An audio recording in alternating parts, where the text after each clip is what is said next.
In a small room in northern India, there is a monk who owns 8 things: a robe, a bowl, a sleeping mat, a water filter, a needle and thread, a razor, a strainer for drinking water so he does not accidentally swallow insects, and a single extra robe for the cold months. That is the complete inventory of his life. He has lived this way for 31 years. What this man knows about wealth, the wealthiest people on this planet do not. And I will be precise about this, because what I am describing is not a spiritual metaphor.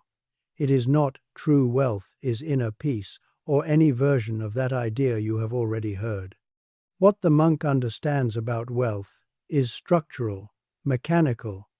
It is a specific thing that money above a certain threshold literally destroys in a person, not corrupts, not obscures, destroys. The way repeated loud noise destroys the hair cells in the inner ear, the damage is real, it is measurable. And the person it happens to cannot feel it happening, because the very instrument that would register the loss is the instrument being lost. The billionaire does not know what he is missing, because the missing piece is the piece that would tell him something is missing. This is what the monk still has, not because he is wiser, not because he is more virtuous, because he was never given the means to destroy it. What I am about to share comes from the oldest teaching on this question that exists, and from a moment in that tradition that most people who have studied Buddhism for decades have never heard described correctly. By the end of this, you will understand not just what the monk knows, but why you have always known it too, and exactly what has been making it harder to hear.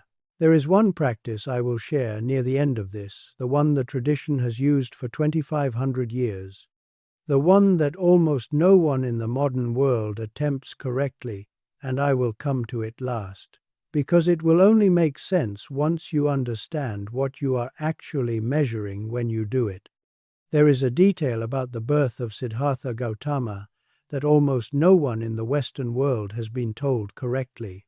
Most people know the broad outline: a prince, a palace, a renunciation, an awakening under a tree. They know the ending before they know the story, which means they have never actually received the story, only its summary. And what the summary leaves out is the part that matters most. When Siddhartha was born, his father Suddhodana called for the wisest men in the kingdom to read the signs of the child's future. They came, they examined the infant, and they delivered a prophecy that would shape the next 35 years of one family's life, and through that family, the next 2,500 years of human history. The child, they said, would become one of 2 things: a great king, a ruler who would unite kingdoms and govern with extraordinary power, or a great spiritual teacher, someone who would change the nature of human understanding entirely. There was no middle ground in the prophecy. It was one or the other. And the determining factor, the seers said, was this: if the child encountered suffering, he would renounce the world. If he did not, he would rule it. Suddhodana was a king. He wanted a successor, not a saint. The choice he made in the days following that prophecy is the most important thing in this entire story, and it has almost nothing to do with Siddhartha. He built a world, not metaphorically, literally. 3 palaces, one for the hot season, one for the cool season, one for the monsoon rains.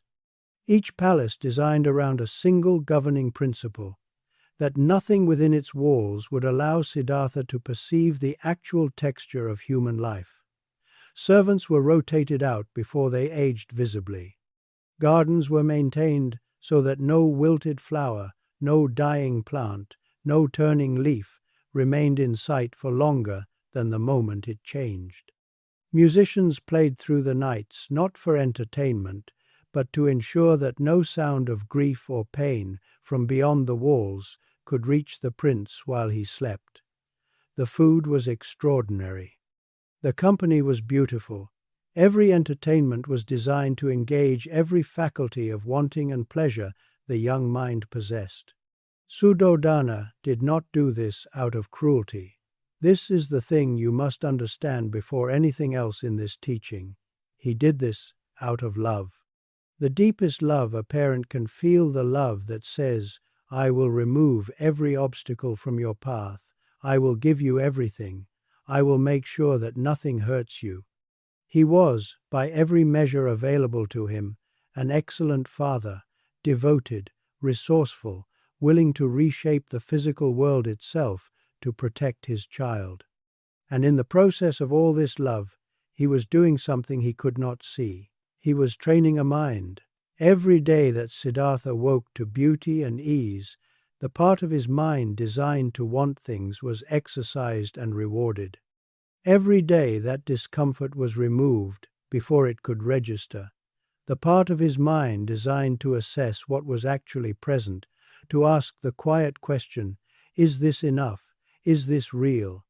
Is this the full picture, went unused, not destroyed, not absent, simply never called upon, never tested, never given the chance to develop the particular strength that only develops through honest encounter with what is actually true. For 29 years this continued. And then on 4 consecutive chariot rides outside the palace walls, a man discovered that his entire understanding of reality had been constructed, that the world he knew was an edited version, that his father, out of love, had handed him a magnificent life built on the systematic removal of the information he needed most. The first ride, Siddhartha saw an old man bent, slow, struggling to walk, and turned to his charioteer Channa with a question that should have been obvious but wasn't. What is that? Channa told him. That is old age. It comes to everyone. It will come to you.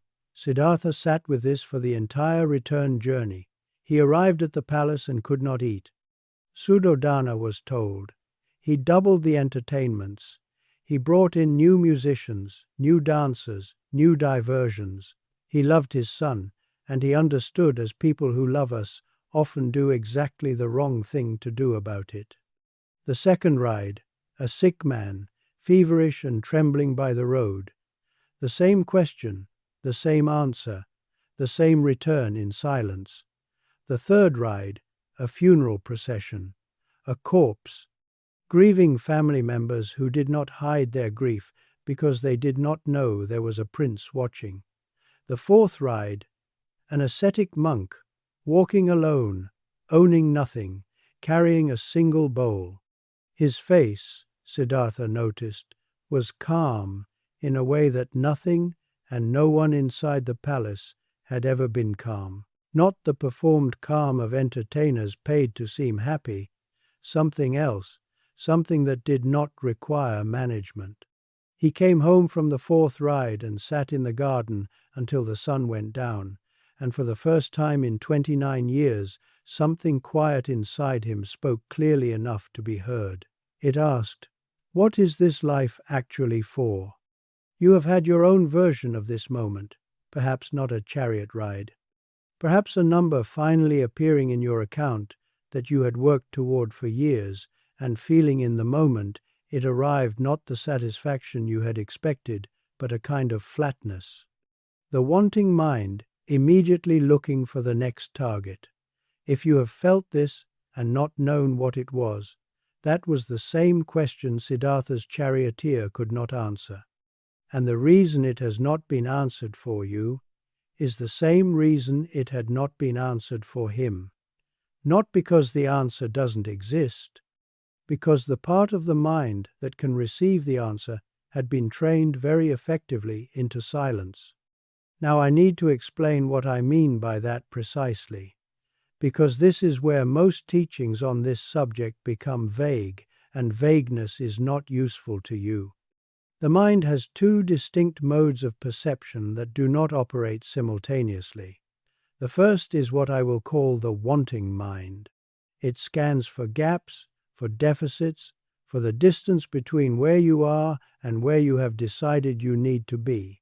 It is forward-facing, comparative, restless by design. It is not a flaw. It is the engine that builds things solves problems, drives everything that gets done in the world. Without it, nothing is created. The wanting mind is extraordinarily useful.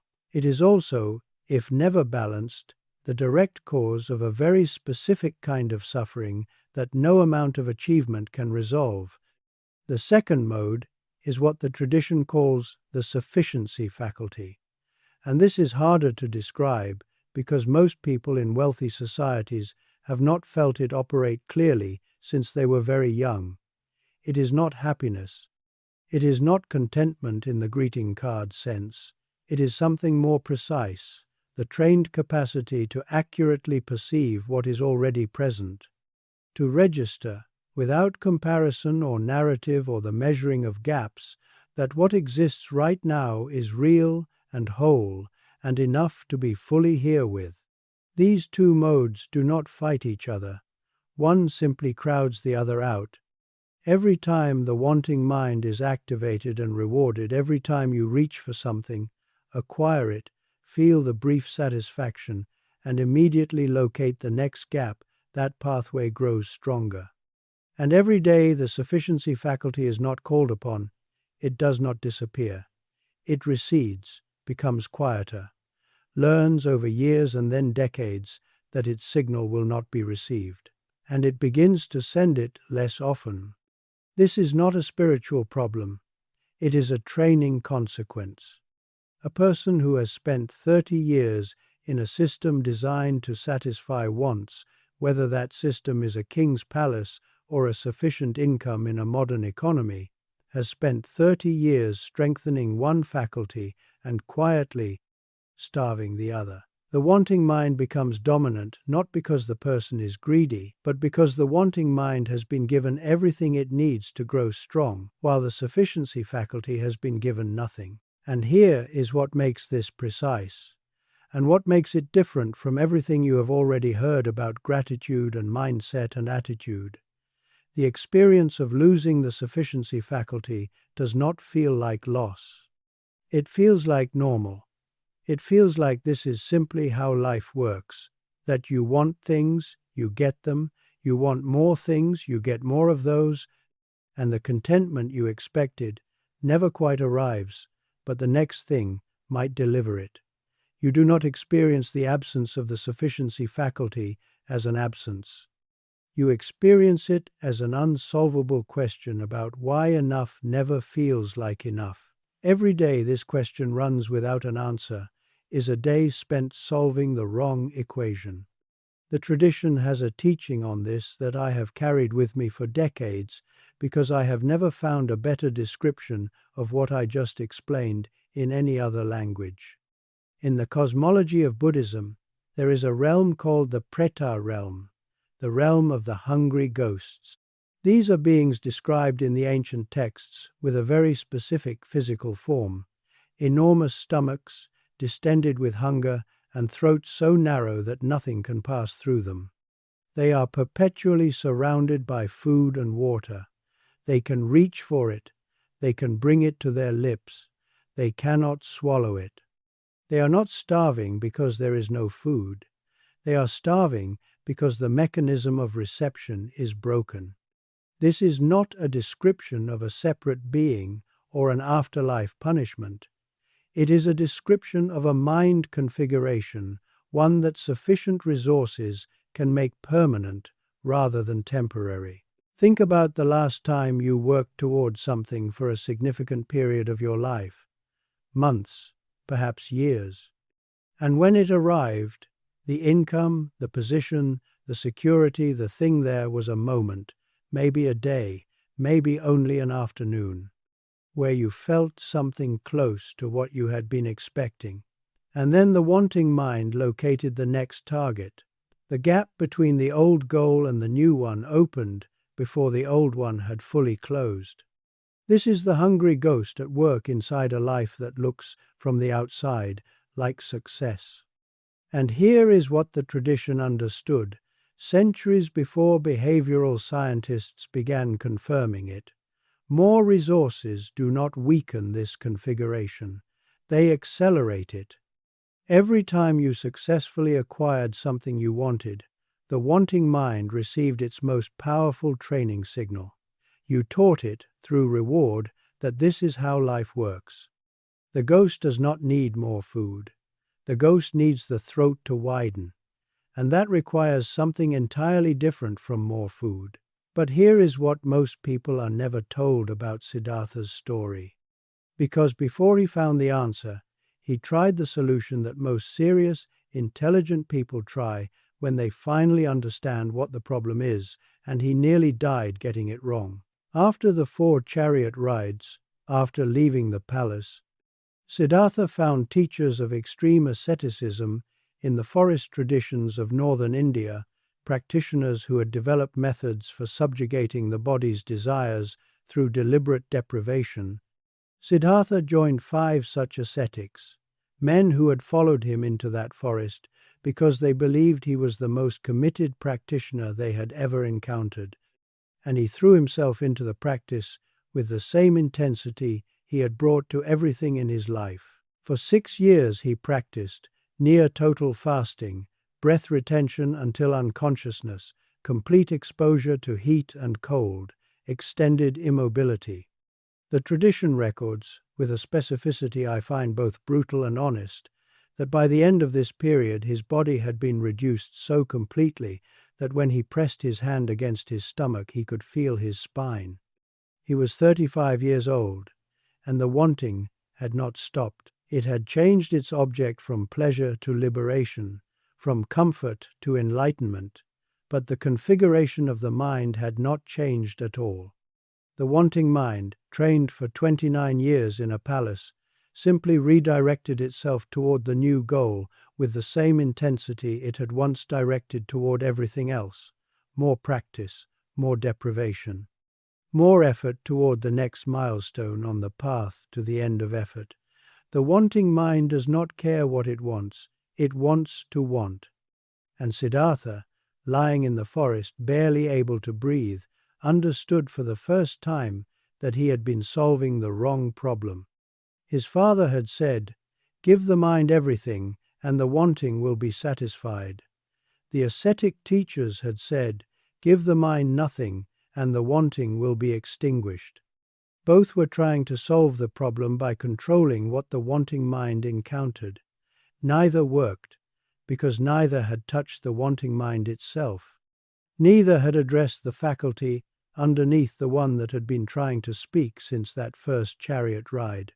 He stopped. Near the village of Uruvela, beside a river, he stopped practicing.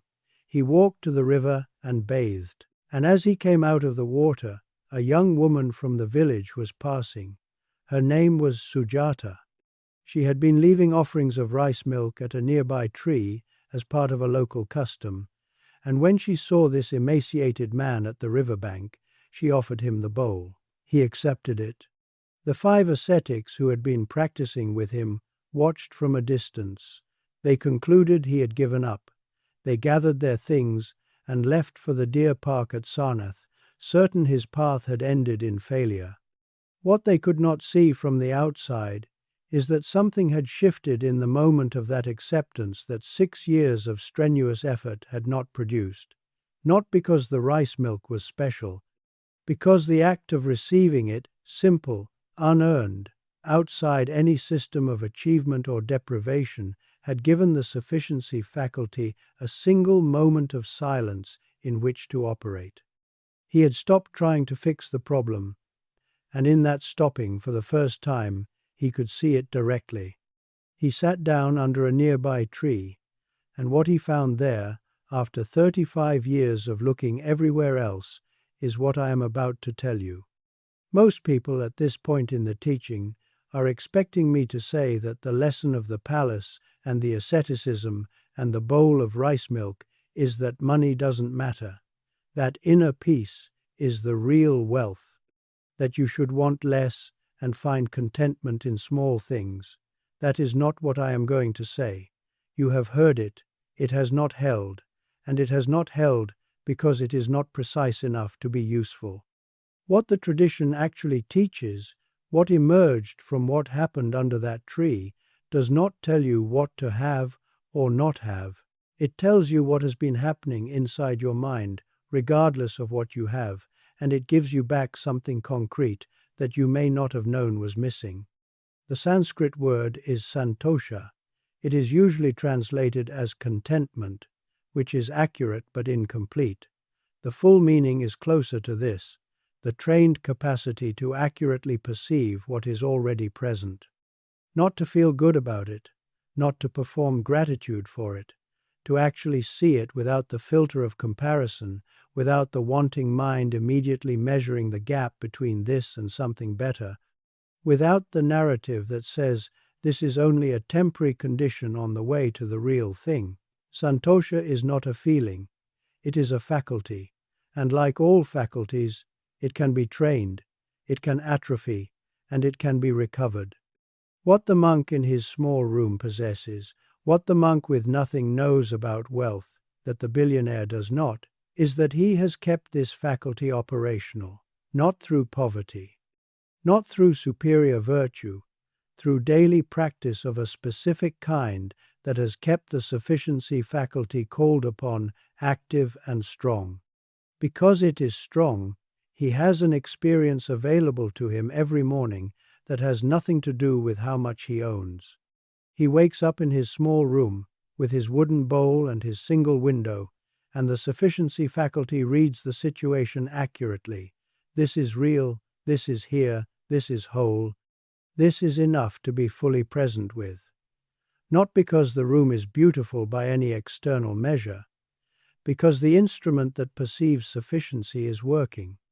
The billionaire wakes up in a different room, larger, more resourced, more beautiful by every standard, and the sufficiency faculty, quieted by decades of wanting and getting, cannot produce the same reading. The room is objectively better. The experience of the room is objectively poorer, not because the billionaire is a bad person, because the instrument that would generate that experience has been, through years of excellent and successful living, systematically trained into silence. There is a particular discomfort that arises when someone gives you something freely, a genuine compliment, an unexpected gift, a moment of care you did not ask for, and you feel, before you can stop it, the need to immediately give something back, to balance the account, to not be in debt to the moment. The wanting mind cannot simply receive, it must convert receiving into a transaction. If that feeling is familiar to you, and I suspect it is, then what I am about to describe will make immediate sense. The practice is called dana, generosity, and before you decide you already know what this means, I need to tell you that what I am describing is not a moral teaching. It is not about becoming a better person or building merit or any of the ways this word is typically used. I am describing dana as a precise diagnostic tool, the most direct available method for measuring the current state of the sufficiency faculty, for determining, with honesty rather than wishful thinking, how quiet the instrument has become. Here is the mechanism. When a person with a well-functioning sufficiency faculty gives something away, something of genuine value, freely, without expectation of return, the internal experience is close to neutral, not virtuous, not self-congratulatory, close to neutral, because the sufficiency faculty is reading the situation accurately. What I have is enough. What I give does not diminish the ground I am standing on. When a person whose sufficiency faculty has grown quiet attempts the same act, the wanting mind speaks, sometimes quietly, sometimes with surprising force. In a voice that sounds like practical concern but is not practical concern, it says, "But what do I get for this?" It says, "I worked for this. What if I need it later?" It generates resistance that feels rational, and it is not rational because the thing being given is genuinely not threatening your survival. The resistance is the wanting mind protecting its dominance. It is the signal you have been waiting for. The size of the resistance is the size of the answer. You are not measuring your generosity, You are measuring the current operational state of the sufficiency faculty, the instrument you need in order to receive what wealth is actually for. Here is the practice exactly. First, identify something of specific, genuine value to you. Not money sent to a large organization where it disappears into a system. Not something you were already going to discard. Something real, something you would notice the absence of. A book that changed you. A sum of money that is not trivial. An object that holds meaning. Something the wanting mind regards as genuinely yours. Second, give it without record, no post, no mention to anyone, no receipt, no story told to yourself later about what a generous person you are. Complete anonymity, including from your own future self, who will want to remember this. This is the hardest part. The wanting mind does not only want things, it wants credit. It wants the self-image of generosity almost as much as it wants the thing being given. Notice that wanting too. Third, observe the internal response without acting on it. Do not try to feel grateful. Do not redirect the resistance into something more acceptable. Simply watch what arises, and note honestly, privately, with no judgment how loud it is. A quiet response means the sufficiency faculty is functional. A loud, justifying, rationalizing response means the wanting mind has significant dominance. And that dominance is the direct and mechanical cause of the hunger that moves with you from year to year, changing objects but never changing character. Every day that hunger runs without being seen is a day that does not return. The last thing the tradition records about the morning after Siddhartha's awakening is this. His first instinct was not to rest, was not to write down what he had found. His first instinct was to find those 5 ascetics who had left him at the riverbank, the ones who had walked away when he accepted the bowl of rice milk, and to give them what he had discovered. He walked to the deer park at Sarnath. They saw him coming and agreed among themselves not to receive him. He was a failed practitioner in their judgment. But as he came closer, something in the quality of his presence changed their minds in a way they could not explain and did not resist. They sat down. They listened. His first act of full awakening was generosity, not because he had worked to become a generous person, because the wanting mind had gone completely quiet. And in that quiet, the only natural movement was toward giving. Generosity was not the practice that led to the awakening. It was the evidence that the sufficiency faculty had been fully recovered. It was what that faculty does when finally given space to act without interference. There is something you already know underneath all the planning and the working and the next thing on the list. Some part of you has suspected for some time that the equation you have been running, that more will eventually produce enough, is not quite right. That suspicion is not dissatisfaction. It is not a character flaw. It is the sufficiency faculty, still alive, still speaking, quieter than it once was, but not gone. You have been hearing it for years and calling it restlessness, calling it the feeling that something is not quite right without being able to name what. Siddhartha's father did not damage him through cruelty.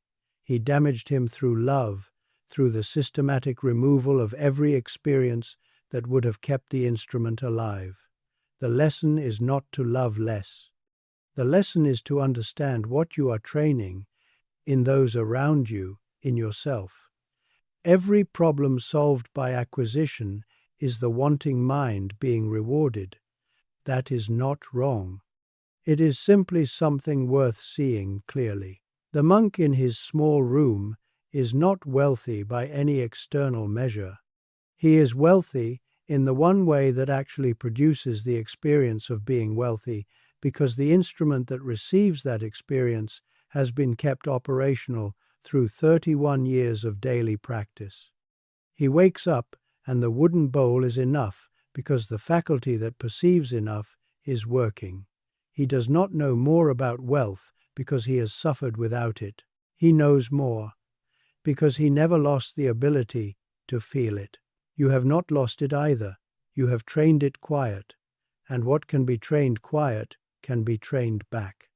The next time you reach for something, your phone, the account balance checked for the third time, something you are not hungry for, pause for 3 seconds before the reach completes itself. Not to stop yourself, not to judge yourself, simply to look at what is already present in those 3 seconds before the wanting mind fills the space. That pause is a practice, not a metaphor, not a philosophy, an actual, repeatable, trainable act of recovering the instrument. The monk with his wooden bowl and his single window has had 31 years of practice in exactly that pause. You can begin tonight. What I have shared today is not a religion or a belief system you must accept. These are practices drawn from a tradition that has been refining them for 2,500 years. Your history with wanting, with acquiring, with the particular ways the wanting mind learned to run in you, none of that is identical to anyone else's, and I make no claim to know your specific path. What I know is that the wanting mind can be seen clearly, and that the sufficiency faculty can be recovered, not through deprivation, not through giving everything away, not through becoming someone other than who you are, through the consistent, honest practice of looking. I have watched it work in the lives of many people I have taught. I can only offer you the same invitation that tradition has always offered to try and to see for yourself. If something in this teaching landed for you, if there is a moment you recognized in your own life, share it in the comments below. Tell me, what did you reach for today, and what did you find when you paused?